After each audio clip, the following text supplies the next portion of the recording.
there was some water in them. I can tell you there's a lot of water. There's a whole monsoon. So you can expect a torrent of ideas, certainly from this group. And there's another very nice line which talks about the spirit of community that I mentioned earlier. He said, and at times we would play games of story making in which each of us would contribute various facets in the making of the story. In hindsight, each one of us was removing dust from a part of the blackboard which already had a story written on it. I thought that was just lovely as a symbol and as a visual and as something, an emblem of what Labyrinth is all about. So I heartily congratulate all the contributors.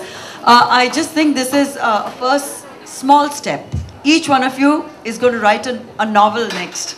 They're going to write a book. There's a book in every one of you. So the short story was just, as they say, jhalak dikhla ja. This is a jhalak. You've shown what you're capable of, and now just go out there and write that book.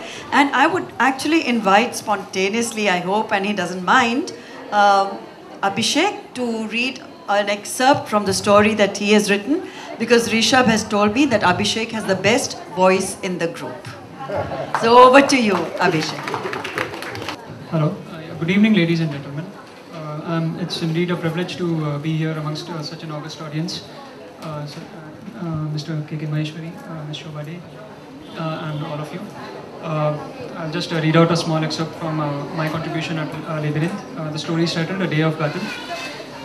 Warriors as great as these did not duel with their hands or feet. Neither did they spar by crossing their swords. The battle at this level was fought in the minds and through the strength of the minds. The real test of the caliber lay in summoning the powers of concentration, bestowing it all upon the tip of an arrow and to fire it at the opponent. An ordinary mortal would explode should the arrow even brush past him. But Arjuna and Karna were men who stood on a much higher pedestal of the warrior class. Arrows of opponents did not hit and injure them directly.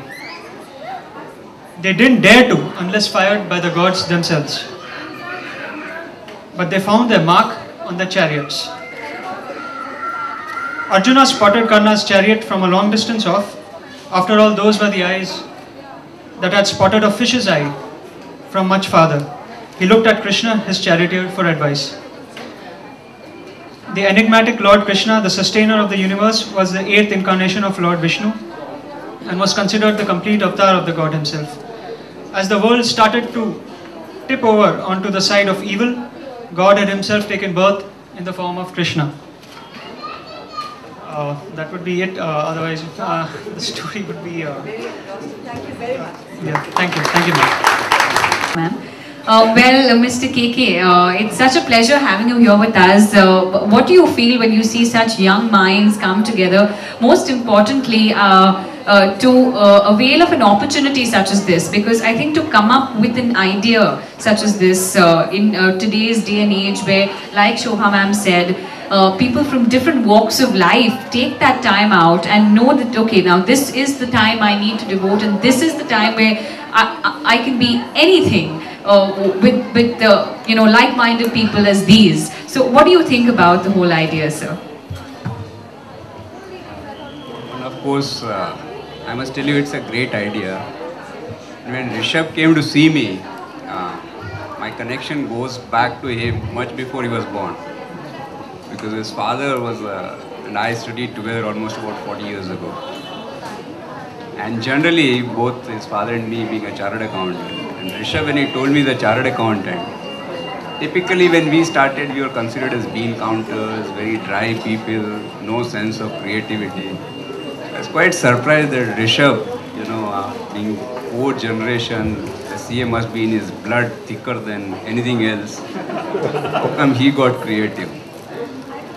But anyway, I think it's a great thing. And what struck me again is unique when I got introduced to all the other writers is the fact that maybe it's a different world in which we grew up and it's a different world in which all of you are growing up.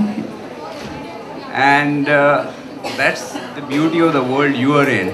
because now I find doctors and software engineers and copywriters and all of them, besides of course chartered accountants, becoming so creative, coming together on different platforms.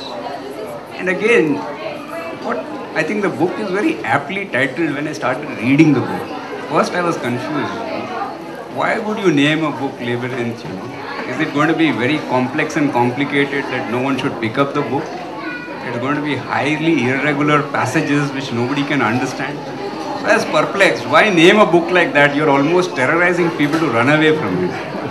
So I said, okay, let me not get terrorized, try, and I must say I made an effort to read a few things. And what I found very interesting was that it's a flight of imagination dealing with multitude of topics, You deal with a story of terror, of insurgency, of the fight for dominance in Afghanistan and how innocent people get sucked into that.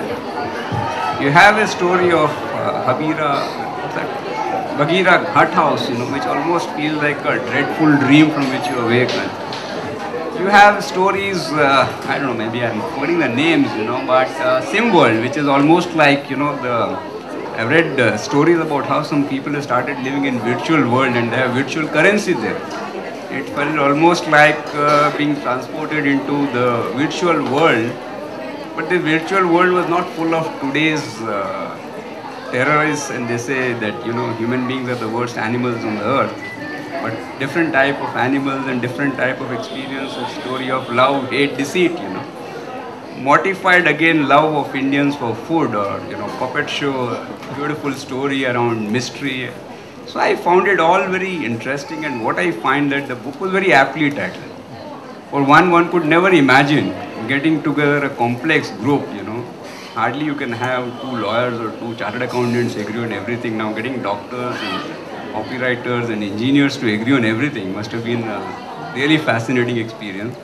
So again, it speaks for the diversity which is creeping in, for the informal and formal networks which are getting created.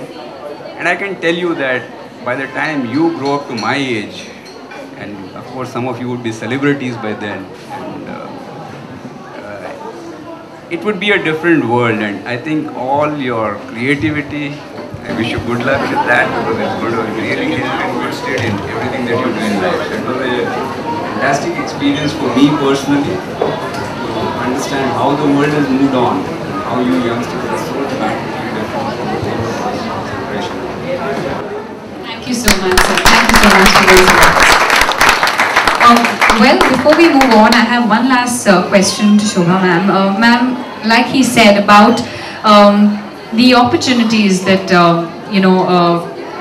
students, or for that matter, people in their busy professions have today if they want to take up writing, not necessarily on a professional level, but just to begin, at some point. What do you think about what has changed now and the opportunities that were available back then in the days? Well, as a publisher myself today, I can tell you that I have yet to come across this level of vibrancy earlier. There are people who are just finding their voices, young people, and doing so with so much courage and so much confidence. And there are so many platforms, you don't even need a publisher anymore, which in a way is scary. But the deliverables, on the other hand, across platforms, the possibilities are immense.